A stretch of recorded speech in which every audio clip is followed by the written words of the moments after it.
C'est un dossier, vous l'avez dit d'ailleurs vous-même, qui préoccupe et implique des collectivités en grand nombre. Il y a un sujet aujourd'hui posé au niveau national, il y a un sujet qui est posé ici et depuis un moment déjà.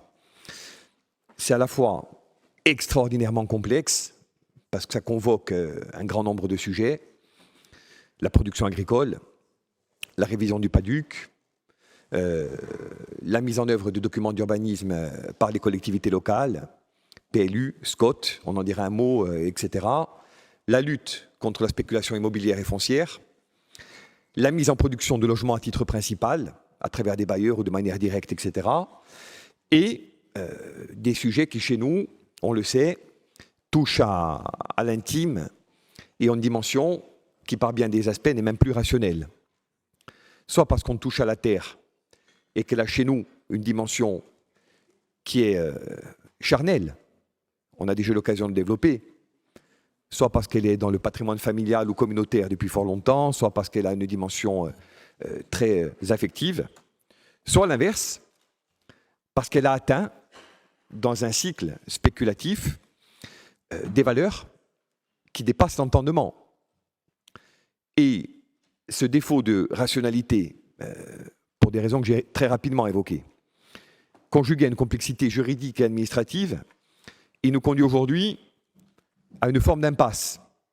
Moi, je veux le dire tranquillement, et je ne suis pas certain que provoquer, même si un certain nombre de choses sont contraintes et voulues par le législateur, une nouvelle comitologie extrêmement lourde, avec des dizaines d'intervenants, soit de nature à fluidifier les choses et à régler nos problèmes. Nos problèmes aujourd'hui, ils sont simples et je voudrais très rapidement les évoquer. Le premier, c'est l'environnement juridique. Vous avez, c'est pas un reproche, je peux comprendre, pris beaucoup de retard sur le calendrier de révision du PADUC. Ça nous met dans des difficultés de plus en plus fortes.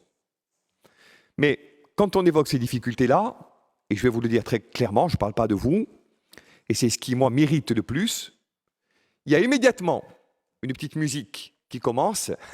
Eh oui, mais à Porto Vecchio, vous comprenez, ailleurs, on sait pourquoi ils veulent réviser le PADUC. Ils ont consommé 219 hectares en 10 ans. Donc la trajectoire n'est pas la sobriété, elle est à la poursuite d'une consommation foncière effrénée, etc. Les sourires entendus, la petite musique, le cortège des rumeurs, on connaît bien. La vérité, c'est que ce n'est pas ça. Mais pas ça du tout. Moi, pourquoi je voudrais que vous révisiez le PADUC, Julien? Parce que j'ai besoin de créer du logement principal. Parce que pendant 10 ans, c'est vrai, le chiffre que vous donnez concerne la commune que j'ai le plaisir et l'honneur d'administrer, et je me tourne vers mon prédécesseur et ami, c'est vrai, pendant 10 ans, à Porto Vecchio, pour 219 hectares d'artificialisés, il s'est construit 85% de résidences secondaires. C'est vrai, c'est nous qui avons sorti les chiffres.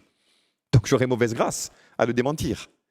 Mais moi, ce que je voudrais, c'est que sur la décennie 2024-2034, et je l'ai mis au PADD, nous puissions inverser globalement la tendance et rééquilibrer le parc des résidences.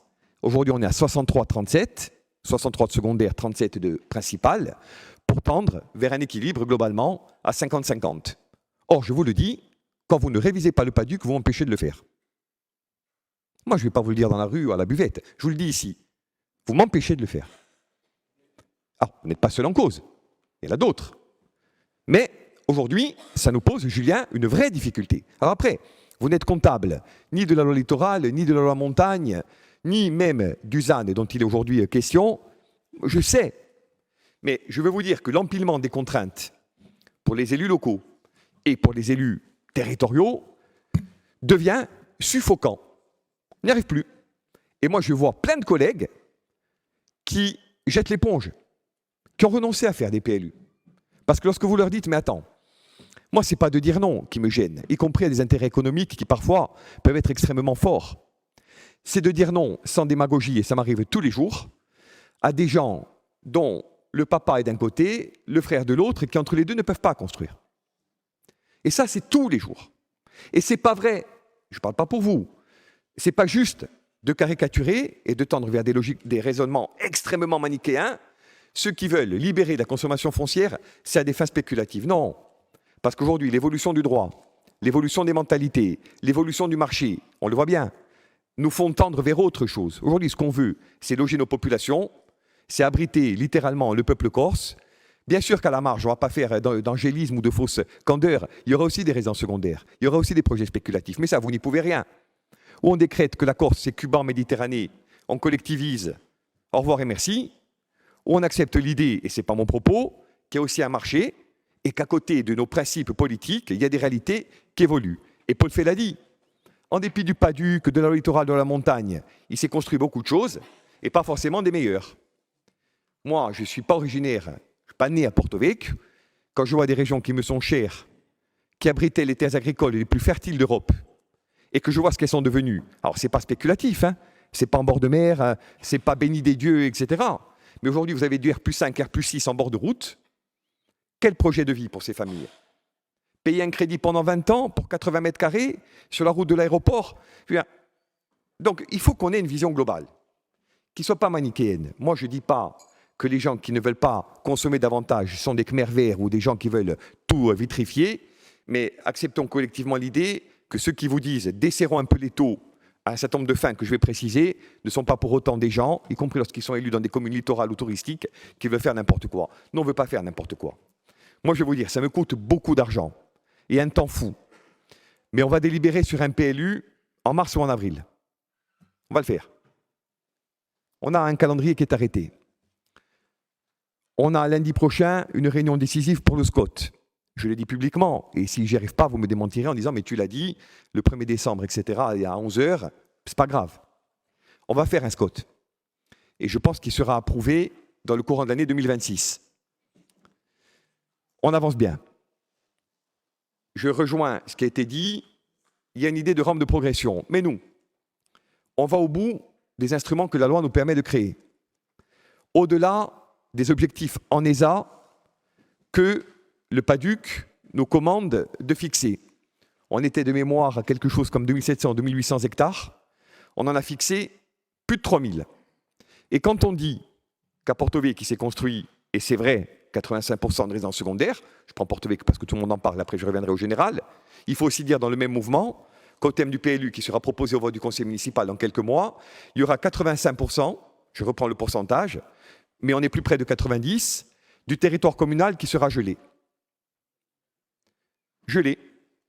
Il y a entre les espaces paysagers protégés, les ESA, les ERC, les SNIEF, les Natura 2000, etc., à peu près 15 000 hectares qui ne bougeront plus sur une commune qui en fait 17 000 hein, et qui est en superficie la 58e de France. On parle de ça. Donc le sujet, c'est plus de dire oui mais vous, etc. Aujourd'hui, il faut qu'on se dise quelle est la vision, et je sais qu'on peut partager au moins ce débat-là, à 2040-2050. Qu'est-ce qu'on veut faire? Bon. Moi, je vous le dis, ces textes entremêlés, ils nous posent une difficulté. Et je ne comprends pas bien vos délais, parce que vous savez, et la deadline est contenue dans le rapport, que tout ceci doit être réglé avant le 22 novembre 2024.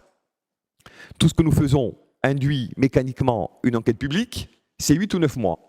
Donc comment peut-on, avec le retard qu'on a pu prendre et les délais contraints auxquels on est soumis, emboîter des temporalités qui par nature ne peuvent pas l'être?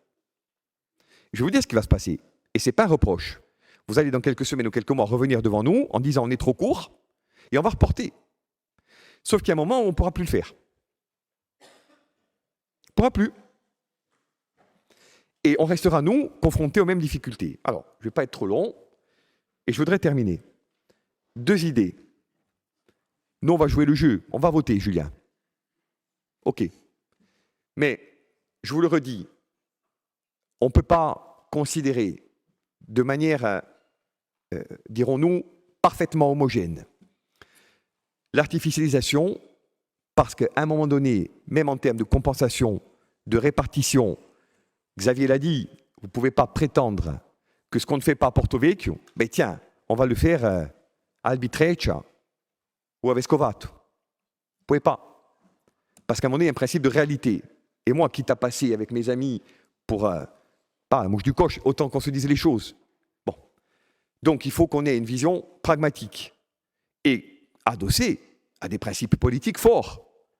Nous, ce qui nous constitue, c'est d'abord la lutte contre la spéculation, la volonté de préserver des espaces de manière définitive, etc. Mais en même temps, on veut que les Corses puissent se loger et trouver, générer des droits à bâtir, dont je redis, Pierre a fait son PLU il y a peu, on en parle tous les jours ensemble, qui puissent à un moment donné trouver un débouché acceptable. Donc il y a un point d'équilibre à définir, qui ne peut pas se nourrir de postures.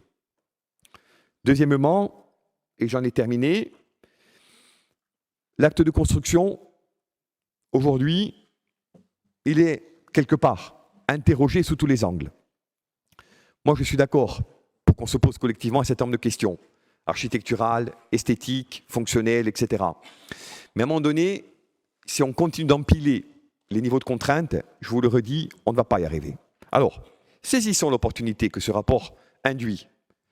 Disons-nous tranquillement qu'on peut atteindre des objectifs partagés, mais ne le faisons pas, et je sais que ce n'est pas le cas pour vous, à partir de postures ou de schémas idéologiques. Faisons-le de manière pragmatique. Parce qu'aujourd'hui, la difficulté, j'en ai terminé là-dessus, c'est qu'on est dans une île où, j'ai plus les chiffres actualisés, mais on va dire 75% des gens, Juliette, sont éligibles au logement social. À peu près. 3 personnes sur 4, qui reste la plus pauvre de France, dans laquelle les gens n'arrivent plus à se loger. Moi, ça ne m'est pas arrivé une fois, ça m'est arrivé 10 fois que le mec ou la nana dorme en voiture, et à 8h du matin, lorsque la mairie ouvre ses portes, nous disent « moi, il me faut une solution pour ce soir ». Et on n'en a pas de solution. Donc ça, c'est la réalité vécue. Mais je ne vais pas faire le sachant contre le théoricien, on vit les mêmes choses avec les mères également. Donc on vit les mêmes réalités. Sauf que dans des régions qui, c'est vrai, ont été confrontées à un certain nombre de choses, on les vit d'autant plus violemment. Donc nous, ici, on est en mode solution.